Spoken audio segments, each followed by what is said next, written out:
All right, welcome to The Explainer. Today, we're diving into something that's a pretty big deal in the world of AI development. We're talking about a new universal standard that could totally change how AI agents get built into the tools we use, every single day.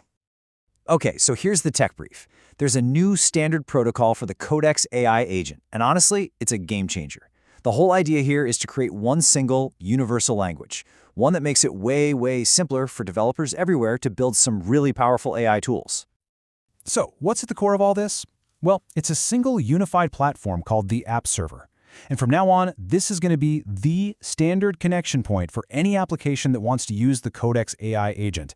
It doesn't matter if it's a web app, an IDE extension, or a command line tool. They all now plug into this one central hub. Okay, so what's the big deal? Why should you care about this? Well, for developers, this is huge. It just rips out a ton of complexity. Instead of having to build all these custom connections for every different app, they now have one reliable, future-proof standard. And that means you get more stable tools, you unlock richer features, and, this is super important, it makes sure that when the core AI gets an update, all the existing apps don't just, break. All right, so how does this universal connector actually tick? The best way to wrap your head around the architecture is to use a simple analogy. Think of the AI agent like it's a living system, with its own brain and a nervous system. First up, you've got the Codex Harness. Now this is the engine room, right? It contains all the core logic, the agent loop that does all the thinking, and the power to actually execute tasks. This is the AI's brain. It's where all the heavy lifting really happens. And the app server? What's its role? Well, that's the central nervous system. It's like a universal translator that connects that powerful brain to any application out there, like your code editor. It does this through a single, stable API, letting them talk to each other seamlessly. So what's the tech behind all this? It's a protocol called JSON RPC. Just think of it as the special language that allows for constant, real-time conversation between your app and the AI.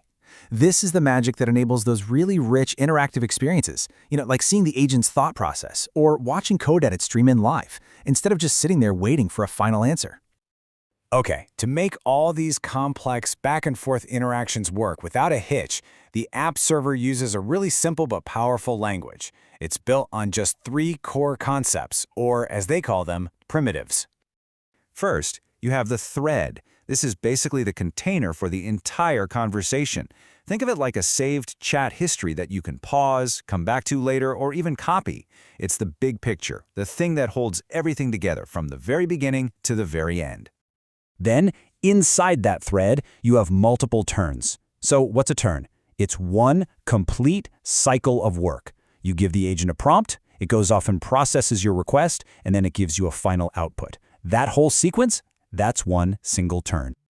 And finally, digging one level deeper, each turn is made up of items. These are the smallest, most granular little pieces of the conversation. Your initial message? That's an item. A code snippet the AI generates? That's an item too. Even a simple yes or no approval request from the agent is an item. They're like the atomic building blocks of the whole interaction.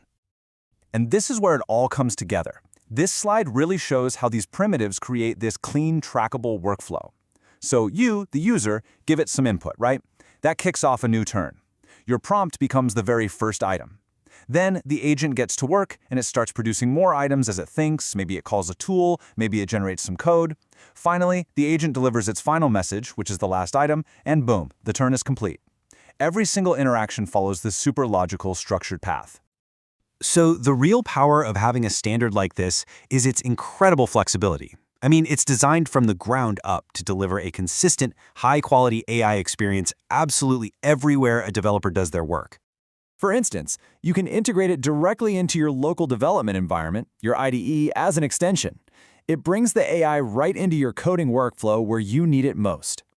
It can also power really complex AI interactions right inside a web app. So the user is just clicking around in their browser, having a simple experience, while all the heavy lifting, all the hard work, is being handled by the app server on the backend.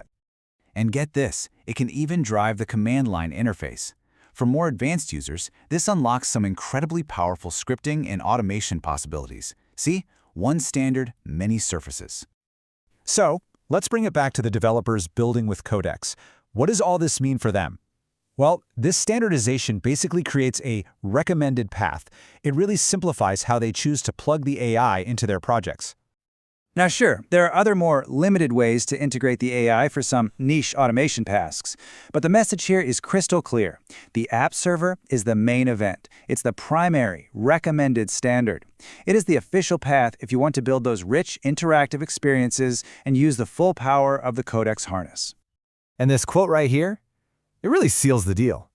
The app server will be the first-class integration method we maintain moving forward.